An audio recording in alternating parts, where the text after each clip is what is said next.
Hey speakers, it's Jermaine Sain, and today we are celebrating something very special to my heart. It's Veterans Day, and we are at the Georgia Veterans Day Parade in Atlanta, Georgia, where we honor the men and women who have served in our military. It's a day of celebration, remembrance, and gratitude.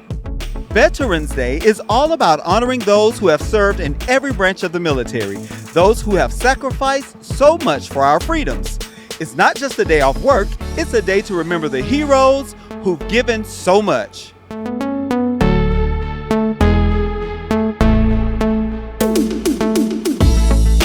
Being here today, surrounded by fellow veterans and their families, it's a powerful reminder of the strength and unity we share. Whether you served in wartime or peace, your commitment made a difference. Thank you to all my fellow veterans for your service and sacrifice. Happy Veterans Day!